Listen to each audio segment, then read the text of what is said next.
Hey, thanks for stopping by my neck of the woods.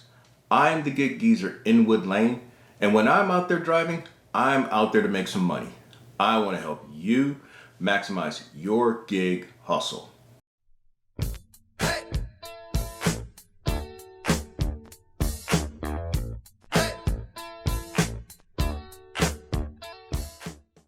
There's been some random chatter that I've noticed on YouTube among certain channels that I've checked out. And I'll also mention that this segment of the Gig Geezer was brought about because of a notification that I received from DoorDash yesterday on November 11. This involves drivers having to provide picture documentation of having a hot cold bag or a hot cold pizza bag on certain orders. Now, drivers will know if this is required upon checking out the acceptance screen. And then we are to provide a picture of the bags that we have in our possession before marking the orders as picked up. If you don't have the bag at that time of pickup, DoorDash will allow you that delivery, but then the next time, DoorDash's app will block you from picking up these orders.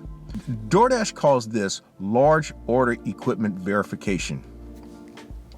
Well, before we go any further, if you like the content that's provided here on the Gig Geezer, hey, hit that subscribe button and give it a thumbs up. And as always, I welcome your comments in the section below. So let's move further into this segment here. Now, of the apps that I am currently active, DoorDash and Bite Squad are the apps that actually communicate similar messages. Bite Squad sends periodic communications to drivers, reminding us that hot cold bags are a part of our terms of agreement. Bite Squad will even go as far as to show on certain acceptance screens, no bag, no food. In my market, I will venture to say at least 95% of all food delivery drivers do not carry hot cold bags. Now, I say this with great qualification about this 90 to 95%. In fact, I'll go as far as to say in one particular instance, I gave a driver one of my bags only to encounter him a few days later and notice that he didn't even have the bag with him. Now, I'm not going to go around confronting drivers. I'm not going to go around attempting to report drivers. That's not my thing. I just stay in my lane. I stick to my game, and my game is about making money. I keep talking about how I'm going as far as to say certain things there to further prove my point. Yesterday on the 11th, I completed a total of 16 orders in my gig hustle, and I noticed only one driver had a hot cold bag in their possession. So I think I'm saying this with pretty good qualification. But again, I know this is YouTube, this is social media and all, and a lot of folk may confront me and berate me and chide me and say, hey, you don't know whether they got bags in their vehicles. I carry my bag in my vehicle. I don't bring it in the restaurant, but I put the food in the bag in my vehicle. And you know what? You got a good argument there.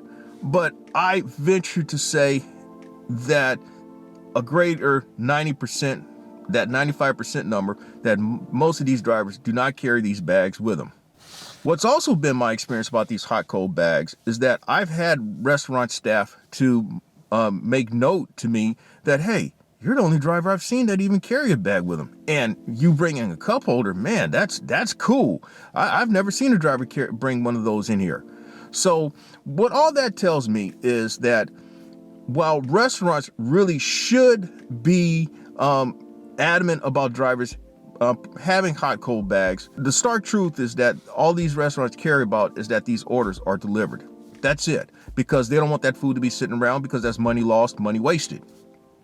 But on a more personal level, I've shown in a previous Gig Geezer segment on DoorDash drive orders, I show that I do carry hot cold bags and cup holders. In fact, in my possession, and just about all the time, I have 5 hot cold bags and 4 cup holders. Now you say, why do I need as many bags and cup holders? Well, on these non-DoorDash drive orders, I've had to use as many as 3 bags for these larger orders. And I've had on a couple of occasions orders in which there were 8 to 10 drinks. So that meant me using 2 or 3 cup holders. And that was money well invested. Now, let's get back to DoorDash. DoorDash again says that you essentially have one opportunity to complete a delivery without a hot cold bag or a hot cold pizza bag. Then the app is going to prompt you again, say, do you have your hot cold bag? And if you don't have it, it's going to block you from marking that order as delivered. So that's going to be money wasted. And also in the scenario of, hey, what if you have a bag and you don't have it with you this time? Same rules apply. So keep that in mind, everybody. You're going to get one opportunity, and then you're going to have to show proof of the hot cold bag. Enough said. Now, the reporter in me is one that I'm always trying to answer as many questions as possible, and I'm trying to dig as far as possible with things to provide as much information to my audience. And for that, I thank you for checking out these segments of the Gig Geezer. So if you recall your onboarding process with all these apps, and I'll just use my experience with DoorDash, as memory serves me correct, you received, in addition to that card for order and pay and pick up and pay orders, you received a crisp, fresh, bright red, flimsy red bag. Now, when I went through the onboarding process with the drive orders, DoorDash sent me one of its DoorDash logoed large bags, the DoorDash logoed large bags that were approved for catering orders.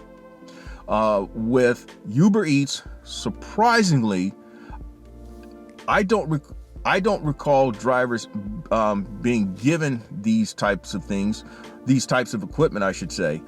In fact, in my case, I was already driving for Uber when the Uber Eats program was introduced. And so we're talking back in 2017. And again, I don't recall receiving a bag, but I may have received one of those Uber Eats flimsy, dark colored bags as well. Bite Squad, when I came on in September 2020, Bite Squad actually gave our drivers the opportunity to get their Bite Squad logo bags, the full complement of things, the smaller bag, the large catering bags, and then the large pizza bag. But I opted out on that since I already had my bags. The other one is GrubHub, and GrubHub upon the onboarding process, when you get your GrubHub card and all, same thing. It gives you a small bag, a large pizza bag, and then a large catering bag. So really, drivers, there's no excuse why you shouldn't be carrying, because the companies actually provide this upon starting out with each app. But again, that's your choice. I'm not here to berate you at all, but I'm here to inform you about the new process that DoorDash is implementing. If you do choose to invest in yourself and get these bags, I would tell you that these are not your $5 and $10 items. I will say on the outset that you probably need to budget for about, including shipping and depending on where you purchase these items and equipment, that you should probably budget about $175. Now, I'll give you the breakdown. If you were to go to webrestaurant.com, you can find and use the search hot cold bags. Those bags are going to run you between $20.99 and $31.49. If you go on Amazon.com, you can actually find all the items that I'm talking about, the pizza bags, the hot cold catering bags, and also cup holders. The cup holders are going to run you from $16.64 to $29.95. Search drink carriers for delivery. If you search for hot cold bags for delivery, those bags are going to run you from $19.99 to $25.99. And if you search pizza carriers for delivery, they're going to run you between $19.99 and $59.99. Now, I mentioned that I have 5 hot cold bags, or five hot cold catering bags. I also have full cup holders, and I have 2 pizza bags. Now, if you were to get the pizza bag, that's going to run you probably about $40. If you get 2 drink carriers, that's going to run you $35. And if you get 3 food bags, it's going to run you about $65. So those before shipping is $140. So that's why I say that you may want to budget for as much as $175. Now, for those of you who are thinking that, hey, man, why am I going to spend that type of money? I'm just out there to make whatever change I'm going to make and keep it moving. Well, here's the thing about this. You're 1099, you're your own business person. This is actually a business. If you invest in yourself and purchase these items, these are things that you could write off at tax time. So keep that in mind as well. So that's all I have for this segment of the Gig Geezer. I'm in Wood Lane, and may your hustle continue. Thank you for checking out this segment of the Gig Geezer. If you like the content that's been provided, hey, hit that subscribe button and also give it a thumbs up. And if you have any questions or useful information that you'd like to pass on to the Gig Geezer, I can be reached at giggeezer3.5@gmail.com.